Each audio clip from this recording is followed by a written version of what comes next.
Welcome to study with Shams. इस video में आज आप क्लास 12th की ज्योग्राफी, जिसको कि आप हिंदी में भूगोल भी कहते हैं, इस विषय के लॉन्ग क्वेश्चंस को पढ़ेंगे, यानी कि दीर्घ उत्तरीय प्रश्नों को पढ़ेंगे।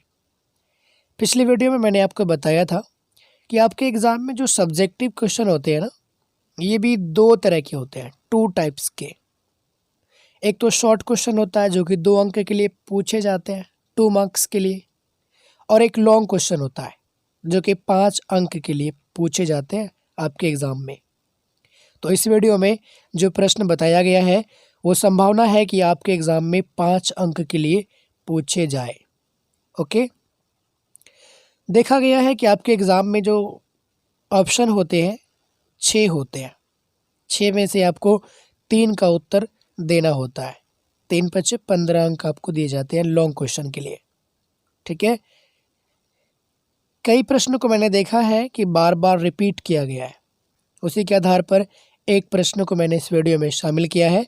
हो सकता है कि आने वाले एग्ज़ाम में भी रिपीट कर दिए जाए। और ज्योग्राफी में एक चीज़ ये भी है कि जिस ज़िले का आप नाम नहीं जानते हो, उस ज़िले के किसी छोटे जगह का नाम भी ज्योग्राफी में शामिल कर दिया जाता है। जैसे कि लोहा झारखंड के किस ज़िले में किस जगह पर पाया जाता है, किस जगह पर उसका उत्पादन अधिक होता है, ये सब चीज़ भी ज्योग्राफी में डाल दिया जाता है। जिस ज़िला का आप नाम नहीं जानते हो, उस ज़िला के अंदर के जगह का नाम आपको याद रखना पड़ता है। ज्योग्राफी में ऐसा होता है। तो कोशिश किया है मैंने कि आपको बिल्कुल आसान शब्दों में समझाऊं। ज्योग्राफी में कुछ कठिन कठिन शब्द भी दिए रहते हैं जिनको समझना थोड़ा मुश्किल होता है। वीडियो को बड़ा ध्यान से देखिएगा तो आपको बिल्कुल अच्छे ढंग से समझ में आ जाएगा। ओके, आइए प्रश्न को देखते हैं। प्रश्न है कि भारत में लौह अयस्क के उत्पादन एवं वितरण का उल्लेख करें। क्वेश्चन को पहले समझिए, उसके बाद इसका उत्तर दीजिएगा। लौह अयस्क क्या होता है, पहले इसको जानना जरूरी है। और उसके बाद उत्पादन, यानी कि कहाँ कहाँ उत्पादित है ये चीज़, किस किस जगह से इसका उत्पादन होता है, बनता है, और फैला हुआ कहाँ कहाँ पर है, पूरे भारत में कहाँ कहाँ इसका वितरण है, पूरे भारत के किस किस हिस्से में यह फैला हुआ है, ये हमें बताना है। तो सबसे पहले आप जानिए कि लौह अयस्क क्या होता है। आइए मैं आपको थोड़ा सा समझाऊं कि लौह अयस्क होता क्या है। लौह अयस्क वे चट्टानें और खनिज हैं जिनसे धात्विक लौह यानी कि आयरन का निष्कर्षण किया जाता है, लोहा निकाला जाता है। इन अयस्कों में आमतौर पर आयरन ऑक्साइडों की बहुत अधिक मात्रा होती है और इनका रंग गहरे धूसर से लेकर चमकीला पीला और गहरा बैंगनी और जंग जैसा लाल हो सकता है। किसका रंग? लौह अयस्क का रंग कैसा हो सकता है? गहरे धूसर रंग से लेकर चमकीला पीला, गहरा बैंगनी और जंग जैसा लाल। जंग जैसा लाल कहने का मतलब, आपने कभी कभी देखा होगा साइकिल के चक्के में जो जंग लगता है तो उसका रंग कैसा हो जाता है, उसी प्रकार का लौह अयस्क हो सकता है। ओके, लौह अयस्क आमतौर पर मैग्नेटाइट यानी कि Fe3O4, हेमेटाइट, जोइथाइट, लिमोनाइट या सीडेराइट के रूप में पाया जाता है। और एक बात यहाँ से आप याद रखिएगा, इस हेमेटाइट को प्राकृतिक अयस्क भी कहा जाता है। एक बार और समझिए, लौह अयस्क वे चट्टानें और खनिज होते हैं जिनसे कि धात्विक लौह यानी कि आयरन का निष्कर्षण किया जाता है। इन अयस्कों में आमतौर पर आयरन ऑक्साइड की बहुत अधिक मात्रा होती है और इनका रंग गहरे धूसर से लेकर के चमकीला भी हो सकता है, पीला भी हो सकता है, गहरा बैंगनी और जंग जैसा लाल भी हो सकता है। लौह अयस्क आमतौर पर मैग्नेटाइट, हेमेटाइट, जोइथाइट, लिमोनाइट या सीडेराइट के रूप में पाया जाता है। ये लौह अयस्क का प्रकार है, याद रखिएगा आप। हेमेटाइट, मैग्नेटाइट, जोइथाइट, लिमोनाइट, सीडेराइट, ये सब जो है ना लौह अयस्क का प्रकार है ये क्वेश्चन भी आपके एग्जाम में हो सकते हैं कि लौह अयस्क के प्रकारों को लिखिए। ठीक है, आप इसको याद रखिएगा। और एक बात यहाँ से आप याद रखिएगा कि हेमेटाइट को प्राकृतिक अयस्क भी कहा जाता है। अब आपने समझ लिया है कि लौह अयस्क क्या होता है, तो आइए अब देखते हैं कि इसका उत्पादन और वितरण किस प्रकार से है। सबसे पहले जब भी आप लॉन्ग क्वेश्चन लिखें तो कुछ बेसिक बातें आपको लिख देनी चाहिए, जिस प्रकार की मैंने यहाँ पर लिखा है। पढ़ के आपको समझाता हूँ और अच्छे ढंग से समझ में आएगा। भारत में लौह अयस्क का उत्पादन व वितरण निम्न प्रकार से है। जो हमने नीचे लिखा है इसी प्रकार से है भारत में लौह अयस्क का वितरण एवं उत्पादन। लौह अयस्क का भंडार भारत में लगभग 2300 करोड़ टन है। कितना है? 2300 करोड़ टन। और इसमें भी लगभग 68% यानी कि 68% भंडार जो है ये हेमेटाइट का है। अभी आपने पढ़ा है हेमेटाइट क्या है? लौह अयस्क का ही एक प्रकार है। ठीक है, पूरे विश्व का लगभग 20% लौह अयस्क का भंडार भारत में ही स्थित है। हेमेटाइट मुख्य रूप से उड़ीसा, मध्य प्रदेश, गोवा, कर्नाटक आदि राज्यों में पाया जाता है। घबराइए मत, मैं आपको एक एक चीज़ को दिखा दूंगा, आपको बिल्कुल अच्छे ढंग से समझ में आ जाएगा। यहाँ पर किस किस राज्य की बात हो रही है? हेमेटाइट जो है मुख्य रूप से किस किस राज्यों में पाया जा रहा है? तो उड़ीसा है, मध्य प्रदेश है, गोवा, कर्नाटक। आइए आपको मैप दिखाता हूँ। ये मैप देखिए, यहाँ पर जो है मध्य प्रदेश बिल्कुल बीच में है। ये देखिए जिसको मैं अंडरलाइन कर रहा हूँ, हरा वाला एरिया, ये मध्य प्रदेश है। और गोवा जो है यहाँ पर है। और किस राज्य की बात आई है? मध्य प्रदेश है, गोवा है, कर्नाटक और उड़ीसा। उसे भी देख लीजिए आप। कर्नाटक आपका यहाँ पर है, ये देखिए पीला वाला एरिया। ठीक है, और एक चीज़ क्या है? उड़ीसा। उड़ीसा इस जगह पर है। फिर देखिए मैप को समझ में आ जाएगा। हेमेटाइट जो है वो भारत के लगभग मध्य प्रदेश, उड़ीसा, गोवा और कर्नाटक राज्यों में पाया जाता है। मुख्य रूप से क्या पाया जाता है? हेमेटाइट। हेमेटाइट क्या है? लौह अयस्क का एक प्रकार है। ठीक है, मैप याद रखिएगा आप। उसके बाद आगे देखिए, जबकि मैग्नेटाइट ये मुख्यतः तमिलनाडु, केरल तथा आंध्र प्रदेश में पाया जाता है। मैग्नेटाइट भी क्या है? लौह अयस्क का एक प्रकार है। ये मुख्य रूप से तमिलनाडु में, केरल में, आंध्र प्रदेश में पाया जाता है। इसे भी देख लीजिए कि ये मैप में किधर है। तमिलनाडु, केरल और आंध्र प्रदेश। तमिलनाडु सबसे नीचे यहाँ पर, ठीक है, और केरल भी इसी के साइड में, और आंध्र प्रदेश ये वाला। ठीक है, अब जो है आंध्र प्रदेश से भी एक राज्य बना है तेलंगाना, इधर से तेलंगाना भी हो जाएगा अलग। ठीक है, आंध्र प्रदेश, तमिलनाडु और केरल, यहाँ पर जो है मैग्नेटाइट मुख्य रूप से पाए जाते हैं। गौर से देखिएगा तो ये दक्षिणतम भारत में ही सबसे अधिक है। ऊपर क्या होता है? उत्तर, नीचे दक्षिण, राइट साइड में पूरब और लेफ्ट साइड में पश्चिम। ये मध्य प्रदेश का नाम मध्य क्यों पड़ा? क्योंकि बिल्कुल बीचों बीच में है, भारत के बिल्कुल बीच में है। ओके, अधिकतर दक्षिण भारत में लोहे के खाने बहुत हैं। ठीक, अब देखिए आगे, जिसमें कि केरल प्रधान है। मैग्नेटाइट जो है ये सबसे अधिक लगभग केरल में पाया जाता है। अब यानी कि वर्तमान समय में भारत का लोहा गोवा, मध्य प्रदेश, झारखंड, छत्तीसगढ़, उड़ीसा व कर्नाटक में पाया जाता है। भारत का जो लोहा है प्रेजेंट टाइम में ये गोवा में, मध्य प्रदेश में, झारखंड में, छत्तीसगढ़ में, उड़ीसा और कर्नाटक में। आइए आप मैप देखिए, तब आपको याद रहेगा। गोवा किधर है? सबसे नीचे, यहाँ पर एक छोटा सा राज्य, ठीक है। और इसके बाद क्या है?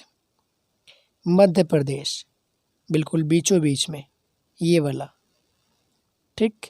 और इसके बाद झारखंड, झारखंड यहाँ पर है हमारे बिहार के दक्षिण साइड में, ओके। अब उसके बाद है छत्तीसगढ़। छत्तीसगढ़ को भी देखिए यहाँ मैप में, ये वाला एरिया, ठीक है। और इसके बाद उड़ीसा, छत्तीसगढ़ के जस्ट साइड में, कौन से साइड में है? यहाँ देखिए आप, उड़ीसा किस साइड में हो गया? पूर्वी साइड में, यानी कि पूरब में। छत्तीसगढ़ के पूरब में है उड़ीसा। तो प्रेजेंट टाइम में लोहा जो है इसी जगह में सबसे ज़्यादा है, याद रहेगा आपको। अब थोड़ा सा इतिहास में जाते हैं, पीछे जाते हैं, देखते हैं कि पीछे कितना था। अभी एट प्रेजेंट टाइम में लगभग 2300 करोड़ टन है भंडार, लेकिन लगभग आज से 50-60 साल पहले कितना था भारत में लोहा का उत्पादन, कितना भंडार था? 1950 के दशक में भारत में केवल 42 लाख टन लोहे का उत्पादन होता था। 2000 से 2001 में बढ़कर ये लगभग 792 लाख टन हो गया। लगभग क्यों लिखा है मैंने? क्योंकि बिल्कुल एक्यूरेट नहीं बता सकते और एक्यूरेट बताना भी मुमकिन नहीं है, इसलिए लगभग लिखा हुआ है। हर जगह देखोगे आप तो लगभग मिलेगा आपको लिखा हुआ। उम्मीद है कि आपको ये चीज़ समझ में आ गया होगा। एक बार अपने से भी पढ़िएगा आप और कॉपी में ज़रूर नोट कर लीजिएगा। ये तो बेसिक बातें थी। जब भी आप लॉन्ग क्वेश्चन लिखें तो ये सब चीज़ आपको लिखना चाहिए। ये बेसिक थी, लेकिन इसमें निचोड़ आ गया। जो हम आगे लिखेंगे वो पूरे का निचोड़ है ये, इसलिए आपको ज़रूर लिखना चाहिए इस तरह, ओके। आइए अब देखते हैं कि वितरण किस प्रकार से है, इसको हम पॉइंट में लिख के दिखा दें। सबसे पहले हेडिंग देना है कि भारत के राज्यों में लौह अयस्क का वितरण निम्न प्रकार से है। जिस प्रकार से है उसको हम नीचे लिख रहे हैं, 1 नंबर 2 नंबर दे करके, ठीक। सबसे पहले है मध्य प्रदेश। मध्य प्रदेश व छत्तीसगढ़। उससे पहले देखिए कि मध्य प्रदेश कहाँ पर है, बीच में, और छत्तीसगढ़ इसके बगल में, इधर। ये हरा वाला एरिया जो है ये मध्य प्रदेश है और इसके बगल में ये है छत्तीसगढ़, ओके। मध्य प्रदेश व छत्तीसगढ़ भारत के लगभग 1/4 लोहे का उत्पादन करता है। इन राज्यों में बस्तर की बैलाडीला, रायगढ़, बिलासपुर, मांडला, बालाघाट तथा सरगुजा जिलों में लोहे का खनन होता है। ये सब जगह का नाम है, इसको तो याद करना ही होगा, ओके। दूसरा देखिए, गोवा। गोवा जो है ये भारत का लगभग 22% लोहे का उत्पादन करता है। गोवा राज्य में भारत का लगभग 22% लोहे का उत्पादन होता है, परंतु यहाँ पर पाया जाने वाला लोहा घटिया किस्म का होता है। यहाँ लोहे की 2 किस्में, एक लिमोनाइट और सीडेराइट पाई जाती है, जिसमें मात्र 40 से 60% शुद्ध लोहे की मात्रा पाई जाती है। पूरे गोवा में लगभग 315 लोहे की खानें हैं। लौह उत्पादन में गोवा दूसरे स्थान पर है। तीसरे नंबर पर है कर्नाटक। कर्नाटक किधर है मैप में? देखिए यहाँ पर, ये वाला एरिया। लौह अयस्क के उत्पादन में कर्नाटक तीसरे स्थान पर है। यहाँ भारत का लगभग 20% लोहा उत्पादित होता है। इससे पहले आपने क्या पढ़ा? गोवा के बारे में और मध्य प्रदेश के बारे में। अगर क्वेश्चन में रहे कि किस राज्य में भारत का 1/4 लोहा उत्पादित होता है, उत्पादन और उत्पादित ये दोनों को अलग अलग चीज़ है, दोनों को मैं कहीं कहीं पर यूज़ करूँगा तो आप समझ जाना। और उम्मीद है कि ये चीज़ आप समझते भी होंगे कि उत्पादन क्या है, उत्पादित क्या है। उत्पादित हम किस जगह बोलेंगे, उत्पादन हम किस जगह बोलेंगे। मुझे लगता है कि ये चीज़ आप जानते होंगे। भारत के 1/4 लोहे का उत्पादन मध्य प्रदेश व छत्तीसगढ़ मिलकर के, और 22% लोहे का उत्पादन गोवा। उसके बाद तीसरे नंबर पर है कर्नाटक, जो कि 20% लोहा उत्पादित करता है। यह मुख्य रूप से चिकमंगलूर, बेल्लारी, बाबा बुदन की पहाड़ी, चित्रदुर्ग आदि लौह उत्पादन के क्षेत्र है। इसके बाद चौथे नंबर पर है झारखंड। लौह उत्पादन में झारखंड चौथे स्थान पर है। यहाँ उच्च कोटि का लोहा पाया जाता है, जिसमें हेमेटाइट व मैग्नेटाइट किस्में हैं। झारखंड में उच्च कोटि का लोहा पाया जाता है, हेमेटाइट और मैग्नेटाइट। यहाँ सिंहभूम, पलामू जिले का डॉल्टनगंज, धनबाद, हजारीबाग तथा रांची में लौह उत्पादन होता है। झारखंड की राजधानी रांची। एक चीज़ यहाँ से याद रखिए आप कि जो हमारा बिहार है, बिहार से झारखंड अलग हुआ है 15 नवंबर 2000 ईस्वी को। बड़े बड़े एग्ज़ाम में ये क्वेश्चन पूछे जाते हैं, तो याद रखिएगा आप। बिहार से अलग कब हुआ है झारखंड? 15 नवंबर 2000 ईस्वी को। और वर्तमान समय में झारखंड की राजधानी रांची है। यहाँ भारत का लगभग 17% लोहा उत्पादित होता है। मध्य प्रदेश में कितना होता है? 1/4।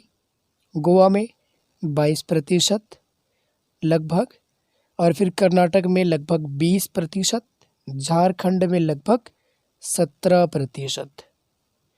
उसके बाद है उड़ीसा। ये मैंने झारखंड नहीं दिखाया आपको, झारखंड कहाँ पर है? हमारा ये बिहार है, ये देखिए। इसके दक्षिण साइड में नीचे नीचे क्या है? झारखंड है। अच्छा, मैप देखने के लिए आता होगा आपको। मैप में मिडिल पॉइंट से ऊपर की तरफ उत्तर होता है और नीचे की तरफ दक्षिण। मिडिल पॉइंट से यानी कि मध्य बिंदु से दाएं तरफ पूरब होता है और मध्य बिंदु से बाएं तरफ पश्चिम होता है। ओके, ये बिहार देखिए। बिहार के मिडिल की अगर बात करें तो इससे ऊपर यानी कि उत्तर, उत्तर में नेपाल है, नीचे दक्षिण में झारखंड है, इसके पूरब में पश्चिम बंगाल है यानी कि वेस्ट बंगाल, ये देखिए। और इसके बाद इसके दक्षिण में, ये दक्षिण तो हो गया, पश्चिम में कौन सा राज्य है? Uttar Pradesh, OP, UP. ठीक है, मैप में हमेशा ऊपर की तरफ उत्तर होता है, नीचे दक्षिण होता है, याद रखिएगा आप, कंफ्यूज मत होना इसमें। आगे बढ़ते हैं। उड़ीसा। उड़ीसा किस जगह पर है? यहाँ देखो, झारखंड के जस्ट नीचे यानी कि झारखंड के दक्षिण साइड में उड़ीसा है। लौह उत्पादन की दृष्टि से उड़ीसा 5वें स्थान पर आता है। यह भी उत्तम किस्म का लोहा, जिसमें मुख्यतः हेमेटाइट एवं मैग्नेटाइट पाए जाते हैं। यहाँ पर कटक, केओंझर, सुंदरगढ़, बादाम पहाड़ आदि प्रमुख लौह उत्पादक क्षेत्र हैं। कभी कभी ऑब्जेक्टिव क्वेश्चन में ये पूछ लेते हैं, जगह का नाम दे देगा, पूछ लेगा कि ये किस राज्य में है। जैसे यहाँ पर कटक है, अगर पूछे आपको कि कटक किस राज्य में है तो आप क्या कहेंगे? उड़ीसा में। ओके, आगे देखिए। 6ठे नंबर पर है महाराष्ट्र। महाराष्ट्र को मैंने आपको दिखाया है नक्शे में। कहाँ पर है महाराष्ट्र? मुंबई। मुंबई जो है ये साइड में यहाँ पर है, लेकिन महाराष्ट्र ये पूरा वाला है। महाराष्ट्र की राजधानी मुंबई। मुंबई इस जगह पर है, ये साइड में। ये है महाराष्ट्र, मध्य प्रदेश से नीचे। छठे नंबर पर महाराष्ट्र आता है। महाराष्ट्र में भारत का लगभग 2.4% लोहा उत्पादित होता है। रत्नगिरी और रंगपुर यहाँ के प्रमुख क्षेत्र हैं जहाँ पर लोहा का उत्पादन होता है। अगर आप चाहें तो लास्ट में महत्वपूर्ण बिंदु लिख करके कुछ और बातें लिख सकते हैं। जैसे कि यहाँ पर मैंने लिखा है कि अब हम ये कह सकते हैं कि भारत लौह उत्पादन में विश्व का एक प्रमुख देश है। विश्व स्तर पर लौह उत्पादन में ये लगभग चौथे स्थान पर आता है। भारत में जितना लोहा उत्पादित किया जाता है उसका लगभग 64% यानी कि 64% भाग निर्यात कर दिया जाता है। भारत में जितना लोहा उत्पादित किया जाता है उसका लगभग 64% भाग निर्यात कर दिया जाता है, अलग अलग देश में भेज दिया जाता है। ओके, इस प्रश्न के उत्तर में आपने अगर इतना भी लिख दिया तो यही इनफ हो जाएगा। ये प्रश्न कई बार दोहराया गया था, इसलिए मैंने इसको इतना विस्तार से बताया है। इसमें बहुत सारे ऑब्जेक्टिव को भी मैंने बता दिया है। सही से आप पढ़ेंगे तो बहुत सारे ऑब्जेक्टिव को भी यहाँ से याद रख सकते हैं आप। ओके, अंत में एक बात मैं आपसे कहूँगा कि इस वीडियो को आप अपने दोस्तों के साथ ज़रूर शेयर कीजिएगा। चैनल को सब्सक्राइब कर लीजिए। नेक्स्ट वीडियो की नोटिफिकेशन पाने के लिए आप नोटिफिकेशन बेल को भी ऑन कर सकते हैं।